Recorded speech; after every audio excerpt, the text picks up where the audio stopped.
Existe uma diferença entre sentir-se sozinha e estar em solidão. A solidão pode ser um refúgio, um espaço silencioso para se encontrar. Mas sentir-se sozinha, isso é um exílio, um deserto frio, mesmo quando você está rodeada de pessoas. Meu nome é Helena, tenho 28 anos, e durante a maior parte da minha vida vivi nesse deserto, procurando um oásis nos olhos de homens que só me ofereciam miragens. Sempre fui uma romântica incurável, acreditando no tipo de amor que te quebra e te reconstrói ao mesmo tempo. Mas a realidade é que só conheci a primeira parte. E numa noite, cansada de procurar, cansada de tudo, entrei no quarto do meu primo para me despedir, e sem saber, me encontrei à beira de um oásis diferente. Um tão proibido quanto tentador.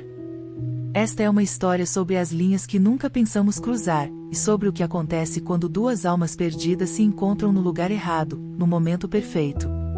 Se você já se perguntou se o amor e a família podem coexistir de formas que a sociedade não aprova, fica comigo.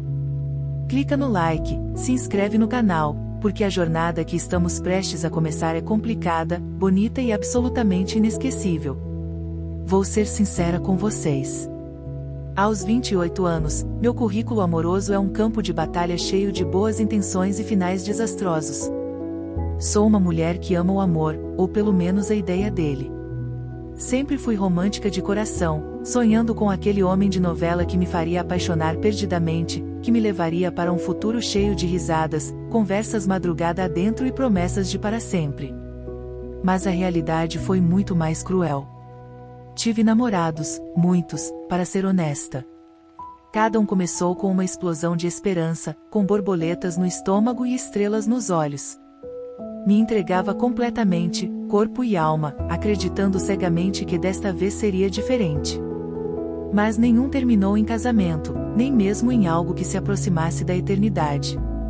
Eles iam embora, ou eu que ia, me deixando com uma coleção de memórias agridoces, arrependimentos e um coração cada vez mais blindado. Lembro do Marcos, com sua alma de artista e suas promessas sussurradas à luz da lua. Me apaixonei pelo potencial dele, pela imagem do homem que ele poderia se tornar. Mas a arte dele sempre foi mais importante. Me tornei sua musa, seu apoio, quem pagava as contas enquanto ele encontrava sua voz. Quando finalmente encontrou, sua voz disse que eu era uma âncora, uma distração do seu verdadeiro gênio. Ele foi embora, me deixando com um monte de telas inacabadas e a amarga lição de que não se pode amar alguém para que se torne quem você quer que seja. Depois veio o Daniel, o exemplo da estabilidade. Tinha um bom emprego, planos para o futuro, e me adorava, ou pelo menos era o que eu pensava. Com ele, tentei ser a mulher que supostamente deveria ser, prática, sensata. Mas a segurança era uma gaiola dourada. O tédio se instalou como uma névoa densa. Numa noite, bêbado de uma sinceridade cruel numa jantar de empresa, ele me confessou que me queria, mas que não estava apaixonado por mim. Que nunca esteve. Apenas gostava da ideia de me ter ao lado. Fui eu quem foi embora dessa vez, deixando para trás um apartamento perfeitamente mobilado e a sensação de ter perdido 2 anos num papel que nunca foi meu. Então, naquela noite, em frente à porta do quarto do Gabriel, eu não estava pensando em homens, nem em amor, nem nos erros do meu passado. Ou talvez estivesse pensando em todos eles ao mesmo tempo, no peso acumulado dos meus fracassos. Estava cansada, exausta até os ossos. Tinha passado o dia ajudando minha tia com tarefas intermináveis, preparando jantar para 3 pessoas, e o mais cansativo de tudo, desviando da bateria de perguntas dela sobre por que uma garota tão encantadora como eu continuava solteira. Cada pergunta era uma pequena apunhalada na minha já frágil armadura. Só queria dar boa noite ao Gabriel, sentir um pouco daquele calor familiar genuíno antes de me deitar e deixar o mundo desaparecer. Girei a maçaneta e abri a porta. As dobradiças rangeram suavemente, um som familiar naquela casa antiga cheia de memórias. O quarto estava em penumbra, iluminado apenas pelo brilho azul piscante da tela de um notebook sobre a mesa do Gabriel. Ele estava sentado na beira da cama, com os ombros largos ligeiramente curvados e o cabelo escuro bagunçado, como se tivesse passado as mãos por ele várias vezes. Gabriel tinha 30 anos, 2 a mais que eu. Quando éramos pequenos, sempre fomos inseparáveis, mais como irmãos que primos. Ele era o calmo, o pensador, sempre mexendo com aparelhos eletrônicos ou perdido nas páginas de um livro. Eu era barulhenta, impulsiva, que perseguia sonhos e garotos com a mesma energia imprudente. Éramos a âncora e a pipa um do outro, ele me mantinha com os pés no chão, eu o ensinava a voar. Mas a vida tinha mudado nós dois. Ele havia se mudado de volta para a casa da nossa tia depois de um término difícil com a namorada de toda a vida, a Lara. Eu estava lá porque tinha perdido o contrato do meu apartamento e precisava de um lugar para ficar algumas semanas até encontrar algo novo. 2 náufragos adultos refugiados no porto seguro da infância, lambendo nossas respectivas feridas num silêncio compartilhado. Gabriel, chamei baixinho, entrando no quarto. Só queria te dar boa noite. Ele virou a cabeça e nossos olhos se encontraram. Foi então que senti. Havia algo diferente no olhar dele. Não era o olhar familiar e fraternal que eu conhecia. Era intenso, quase penetrante, como se ele estivesse me esperando. Senti um pequeno sobressalto no estômago. Não de emoção, mas de uma estranha inquietação. No começo ele não disse nada, apenas me olhou fixamente. Notei que suas mãos se agarravam à beira do colchão, com os nós dos dedos pálidos. O ar no quarto parecia pesado, mais denso do que deveria para um simples boa noite. Helena, disse finalmente, sua voz baixa e firme, um contraste com o caos que de repente sentia no meu interior. Entra. Fecha a porta com a chave. Pisquei, confusa, com a mão ainda na maçaneta. Fechar a porta com chave? Por quê? Não sorriu, não riu como eu esperava que fizesse. Em vez disso, se recostou um pouco, sem tirar os olhos dos meus. Faz isso. Quero te mostrar uma coisa. Uma parte de mim gritou para dar meia volta, soltar uma risada forçada e dizer boa noite, esquisito e correr para a segurança do meu quarto. Mas havia algo no tom dele, uma urgência silenciosa, uma vulnerabilidade exposta que despertou minha curiosidade. Gabriel não era do tipo que brinca ou age de forma estranha sem motivo. Sempre confiamos um no outro, compartilhamos segredos de criança sussurrados embaixo dos lençóis. Ele era minha constante, minha rocha. Então, contra meu bom senso, contra todos os alarmes que tocavam na minha cabeça, entrei completamente no quarto e fechei a porta. O clique da fechadura ecoou no quarto silencioso, e meu coração deu uma cambalhota. Senta aqui, disse, batendo na cama ao lado dele. Estou vendo algo que acho que você vai gostar. Meu olhar se desviou para o notebook que agora descansava sobre a cama. A tela era a única fonte de luz no quarto escuro, projetando sombras que tremulavam no rosto do Gabriel. Não conseguia distinguir o que estava sendo reproduzido, o som estava baixo, um sutil zumbido de vozes misturado com algo mais, música, talvez. Algo lento e rítmico que parecia pulsar sob o silêncio do quarto. Hesitei mais um momento, com o coração batendo mais forte que o fraco ruído dos alto-falantes. Então dei um passo lento para frente e me sentei na beira da cama, tentando manter uma distância respeitosa. O que é isso? Perguntei, tentando manter a voz firme, me inclinando apenas o suficiente para ver melhor. E então eu vi. Minha respiração falhou. As imagens na tela eram explícitas, um vídeo adulto daqueles que eu já tinha visto antes por acaso na internet e fechado rapidamente com uma mistura de curiosidade e vergonha. Mas isso era diferente. Não era algo casual ou cômico. Era cru, sem complexos, 2 pessoas entrelaçadas de forma íntima, urgente, dolorosamente real.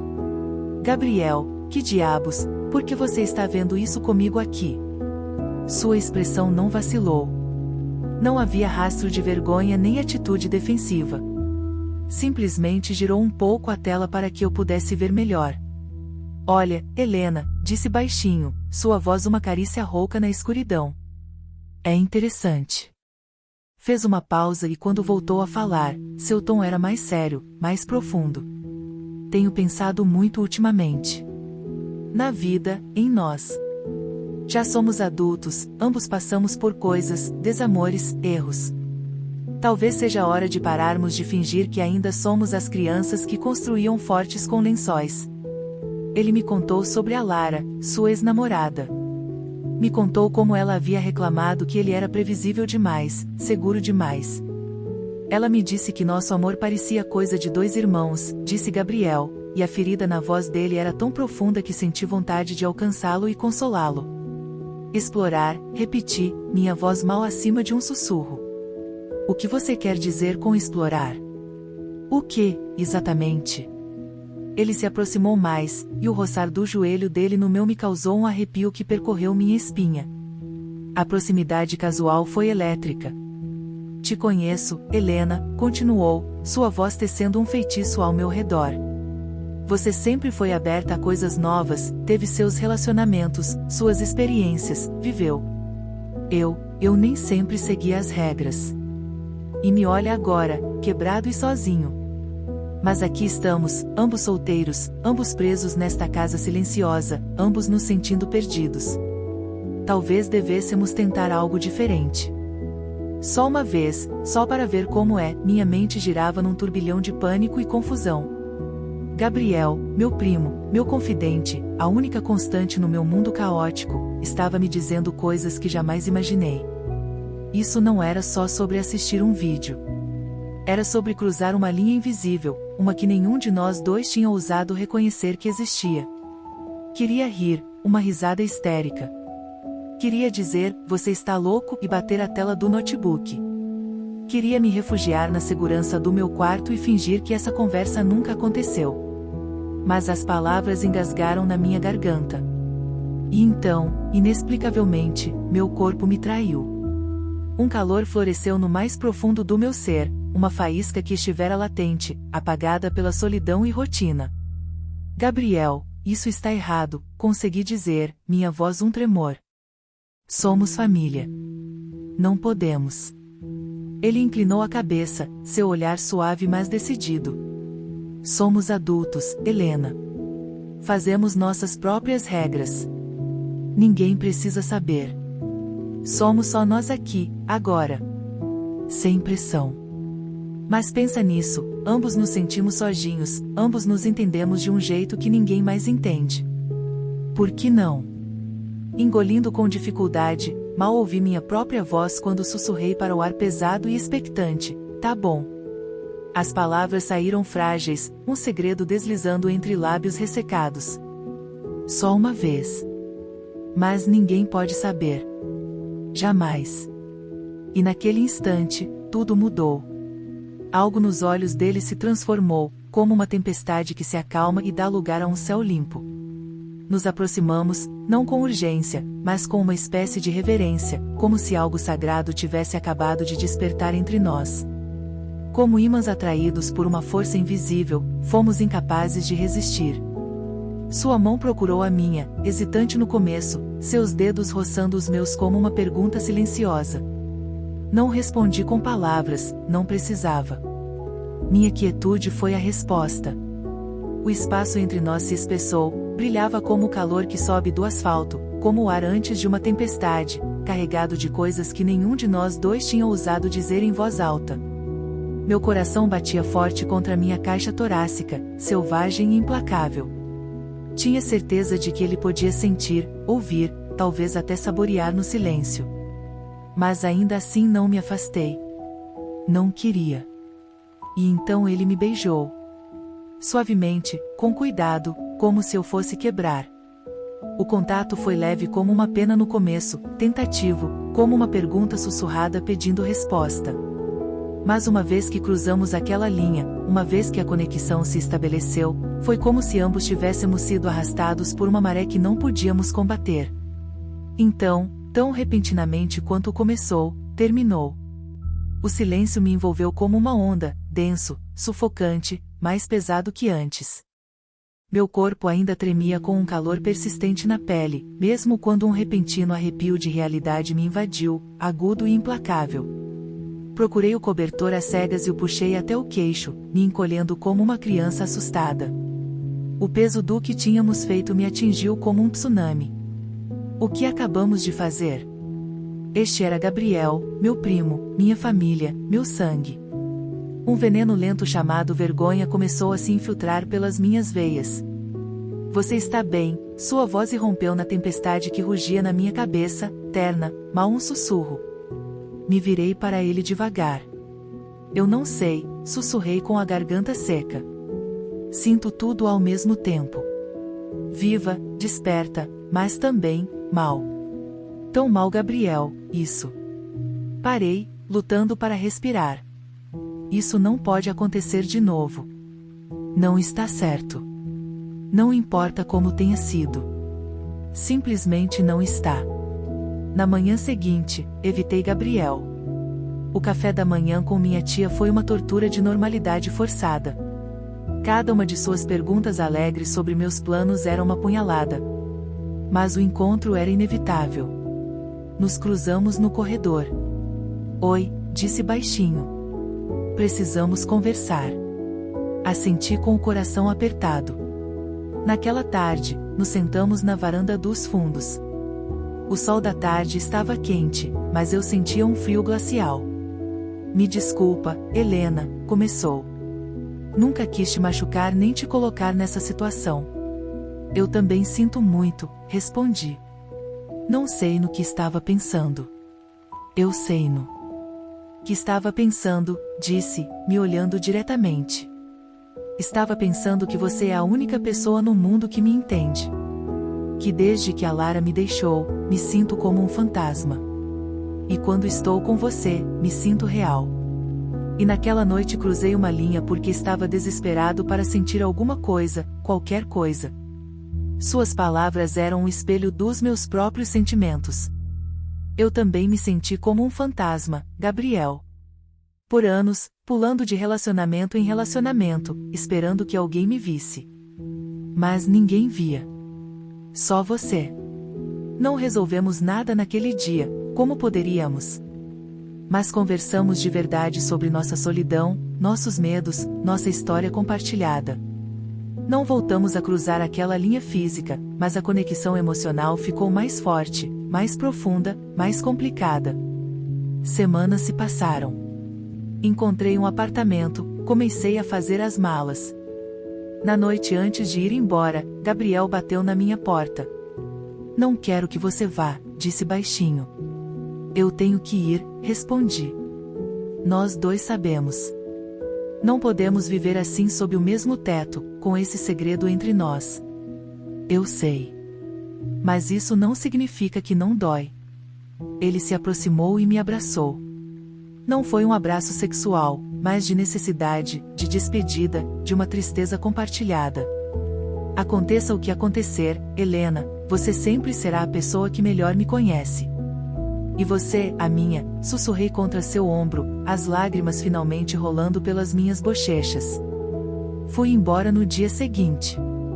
Não sei o que o futuro nos reserva. Não sei se o que sentimos pode ter um nome, um lugar neste mundo. Provavelmente não. Mas aprendi algo: o amor, a conexão, nem sempre vem no pacote que esperamos. Às vezes se encontra nos lugares mais inesperados e complicados. E às vezes o ato mais corajoso não é se agarrar, mas deixar ir, levando com você a lição, o calor e a esperança silenciosa de que, de alguma forma, ambos encontrarão a paz, mesmo que seja separadamente. Nossa história não tem um final de conto de fadas. É bagunçada, é real, e talvez aí resida seu valor. Se você já se encontrou numa encruzilhada do coração, onde o amor e as regras se chocam, quero que saiba que não está sozinha. Não estamos sozinhos nessas questões complicadas da vida. Obrigada por me permitir compartilhar esse pedaço da minha alma com vocês. Se isso te tocou, se te fez sentir alguma coisa, deixa o like, se inscreve no canal e compartilha seus pensamentos nos comentários. Suas histórias também importam.